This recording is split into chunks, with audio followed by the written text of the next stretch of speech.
एक दिन 27 साल की सरला की लाश सड़क किनारे पड़ी मिलती है। सिगरेट की आंच से दगी हुई, गोलियों से छलनी और बुरी तरह से चोटिल। उसकी जेब में एक पर्ची थी जिसमें लिखा था कि इसे मुखबिरी की सजा मिली है। पर्ची उसके हत्यारों में से किसी एक ने लिखी थी। उसके हत्यारों में एक यासीन मलिक हो सकता है।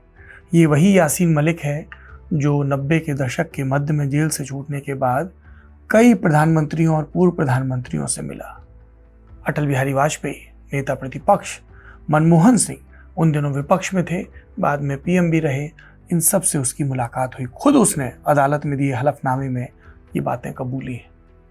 मुलाकात की हुर्रियत कॉन्फ्रेंस के जरिए जिसकी मांगे, जिसकी राय बार बार सुनी गई, जिसे बहुत ज्यादा इज्जत बख्शी गई, जिसने 2014 में कश्मीर में आई बाढ़ के दौरान राहत सामग्री बांटी और बाद में इल्जाम लगे कि ये सामग्री उसके सहयोगियों ने भारतीय सेना से छीनी थी।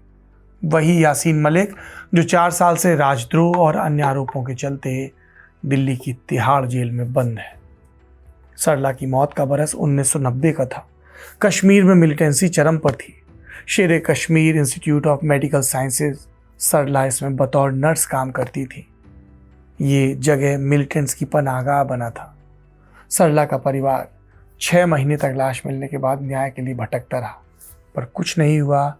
35 साल तक अब हो रहा है।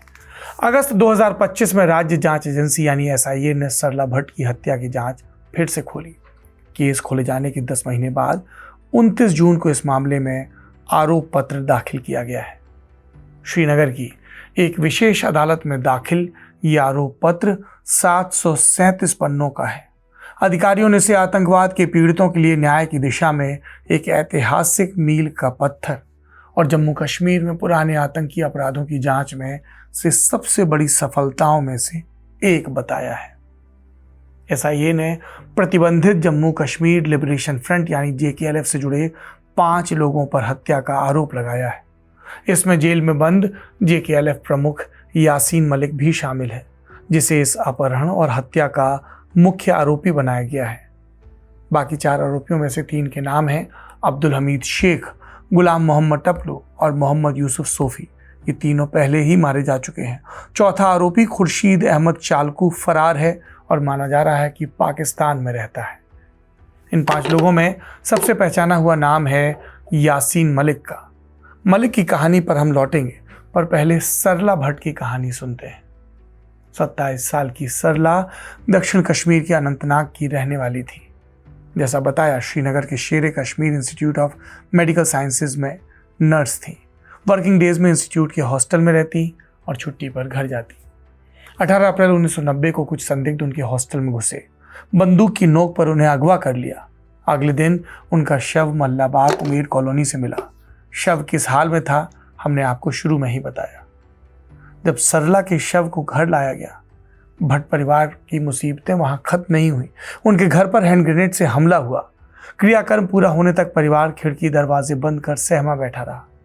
सरला के चचेरे भाई प्रद्युम्न भट्ट ने इंडियन एक्सप्रेस को बताया कि शव मिलने के बाद हम अनंतनाग में उनके घर गए और वहां रात बिताई। अगली सुबह मुझे और मेरे एक चाचा को शमशान घाट से अस्थियां लाने की जिम्मेदारी दी गई, जबकि परिवार के बाकी सदस्य घर का कीमती सामान समेटने में लग गए ताकि हम अपना घर छोड़कर जम्मू के लिए निकल सकें। ये हालात सिर्फ भट्ट परिवार के नहीं थे। श्रीनगर के कश्मीरी पंडितों के ज़हन में सड़क किनारे पड़ी सरला की लाश एक आखिरी चेतावनी की तरह आई थी, जो अब तक वहां एक दिन सब ठीक हो जाएगा की उम्मीद में रुके थे। उन्होंने भी अपने बस्ते बांधने शुरू कर दिए। मौत के बाद क्या हुआ? जम्मू कश्मीर पुलिस ने श्रीनगर के नगीन पुलिस स्टेशन में एक एफआईआर दर्ज की। इसका नंबर था 56/1990। ये केस अज्ञात आतंकियों के खिलाफ दर्ज किया गया। कई कश्मीरी पंडित संगठनों ने दावा किया कि हत्या से पहले सरला भट्ट को यातना दी गई और उनके साथ यौन हिंसा भी हुई। हालांकि पुलिस रिपोर्ट में सिर्फ हत्या का जिक्र हुआ और पोस्टमार्टम में रेप की बात नहीं थी। इसके बाद लंबे समय तक जांच में प्रगति नहीं दिखी। 1990 के शुरुआती वर्षों में पुलिस ने ऐसे कई मामलों में एफआईआर दर्ज की थी और बाद में इनमें से ज़्यादातर मामलों को अनट्रेस्ड बताकर बंद भी कर दिया था।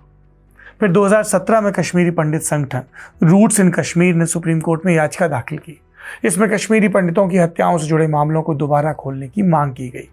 संगठन चाहता था कि इन मामलों की जांच कश्मीर से बाहर की किसी एजेंसी से कराई जाए। सुप्रीम कोर्ट की 2 जजेस की बेंच ने यह याचिका खारिज कर दी। इस बेंच में उस समय के चीफ जस्टिस JS खेर और जस्टिस DY चंद्रचूड़ शामिल थे। अदालत ने कहा कि कश्मीरी पंडितों के घाटी से पलायन को 27 साल बीत चुके हैं, इसलिए अब सबूत मिलने की संभावना बहुत कम है। फिर दिसंबर 2022 में सुप्रीम कोर्ट ने रूट्स इन कश्मीर की एक क्यूरेटिव पिटीशन भी खारिज कर दी। इस याचिका में कश्मीरी पंडितों के नरसंहार की जांच की मांग की गई थी, लेकिन इसके 7 महीने बाद SIA ने कश्मीरी पंडित की हत्या से जुड़ा पहला पुराना मामला फिर से खोला। ये मामला कश्मीरी पंडित जज नीलकंठ गंजू की हत्या से जुड़ा था। इल्जाम है कि नवंबर 1989 में श्रीनगर में JKLF आतंकियों ने उनकी हत्या की।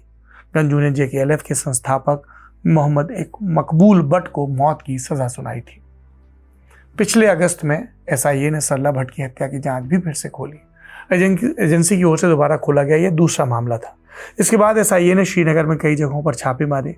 इसमें जेल में बंद JKLF प्रमुख यासीन मलिक का घर और पूर्व कमांडर जावेद अहमद मीर का ठिकाना भी शामिल था। इसके अलावा 6 अन्य संदिग्ध JKLF आतंकियों से जुड़े स्थानों पर भी छापे मारे गए। JKLF का जिक्र बार बार आ रहा है। हमने इसके रोल को और विस्तार से समझने के लिए बात की वरिष्ठ पत्रकार और अवर मून हैज ब्लड क्लॉट्स जैसी बेहद जरूरी किताब को लिखने वाले राहुल पंडिता से। कश्मीर में जो आतंकवादी घटनाएं 1988-89 में शुरू हुई, उसकी नींव Jammu and Kashmir liberation front ने रखी, जिसका एक बहुत ही अहम हिस्सा यासीन मलिक और उसके दोस्त थे। यही वो लोग हैं जिन्होंने मेजॉरिटी जो कश्मीरी पंडित्स हैं, जो मोस्टली जनवरी 1990 और अक्टूबर 1990 के बीच में कश्मीर घाटी में मारे गए, इंक्लूडिंग सरला भट्ट, ये सारे हत्याओं में mostly Jammu and Kashmir liberation front का ही उस जमाने में हाथ था। और चूंकि कश्मीर घाटी में उस वक्त एक धार्मिक उन्माद था और काफी सारे लोगों को ये लग रहा था कि आजादी बहुत करीब है, क्योंकि इंडियन स्टेट जो है वो एकदम कोलैप्स कर चुका था। किसी भी सिविल एडमिनिस्ट्रेशन या पुलिस लॉ एंड ऑर्डर की कोई गुंजाइश वहां नहीं थी। SIA के लिए सरला भट्ट का केस बहुत मुश्किल था। कई संदिग्ध मर चुके हैं, प्रत्यक्षदर्शियों के नाम पर कुछ नहीं बचा है, सबूत मिट चुके हैं। शव के साथ मिली एक 36 साल पुरानी पर्ची पर हैंड राइटिंग के अलावा। कश्मीर में आतंकवाद के शुरुआती बरसों में सरला जैसे कितने कश्मीरी पंडित मारे गए, इसका कोई पक्का आंकड़ा नहीं। जम्मू कश्मीर पुलिस ने 2008 में अपने मामलों के सर्वे के आधार पर एक रिपोर्ट तैयार की थी। इसके मुताबिक 1989 से 1990 के बीच आतंकियों ने 209 कश्मीरी पंडितों की हत्या की थी और मुख्य आरोपी यासीन मलिक। इन हत्याओं में तमाम हिंसा के केंद्र में बार बार उसका नाम आता है, एक नाम, यासीन मलिक। मलिक 1966 में श्रीनगर में पैदा हुआ, भारत विरोधी माहौल में बड़ा हुआ, सरकार के खिलाफ छात्र आंदोलनों में हिस्सा लेता रहा। 90 का दशक शुरू होने से पहले वो जम्मू कश्मीर लिबरेशन फ्रंट से जुड़ चुका था। JKLF को अमानुल्लाह खान के नेतृत्व में सेपरेटिस्ट नेता मकबूल भट्ट की नेशनल लिबरेशन फ्रंट के बिखरने के बाद शुरू किया गया था। 2022 में रुबैया सईद ने मलिक की 1989 में हुई अपनी किडनैपिंग के दोषी के रूप में पहचान की थी। रुबैया तत्कालीन केंद्रीय गृह मंत्री मुफ्ती मोहम्मद सईद की बेटी थी। JKLF ने उन्हें किडनैप कर फिरौती के रूप में 5 आतंकियों को रिहा करने की मांग की थी और सरकार ने, VP सिंह की सरकार ने ये मांग मानी थी। 1990 में उसे भारतीय वायुसेना के 4 जवानों की हत्या के आरोप में भी गिरफ्तार किया गया, लेकिन कुछ दिन की पूछताछ के बाद छोड़ दिया गया। 1994 में मलिक ने हथियार और हिंसा त्यागने की घोषणा की, खुद को गांधी से प्रभावित बताया, लेकिन 2019 में उसे जब तक अरेस्ट नहीं किया गया, कश्मीर में लगातार पसरी अशांति, खासकर 2016 में हिजबुल मुजाहिदीन के लीडर बुरहान वानी के मारे जाने के बाद के पीछे यासीन मलिक की भूमिका बताई गई। फरवरी 2019 में पुलवामा आतंकी हमले के बाद मलिक को UAPA यानी कि अनलॉफुल एक्टिविटीज़ प्रिवेंशन एक्ट के तहत गिरफ्तार किया गया और इसी एक्ट के तहत JKLF को बैन भी कर दिया गया। मई 2022 में मलिक ने NIA स्पेशल कोर्ट में आपराधिक साजिश, आतंकी फंडिंग, गैरकानूनी गतिविधियों में शामिल होने और राजद्रोह के आरोप स्वीकार किए। 25 मई 2022 को उसे उम्र कैद की सज़ा सुनाई गई। तब से और अब जब सरला भट्ट से जुड़ी चार्जशीट दाखिल हुई है, वो दिल्ली की तिहाड़ जेल में है।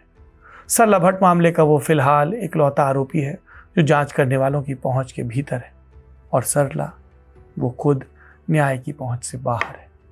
ये आश्चर्यजनक नहीं कि इस बड़ी कार्रवाई के बावजूद सरला भट्ट का परिवार बहुत आहत और निराश है। उनका मानना है ये कदम उठाने में बहुत देर हो चुकी।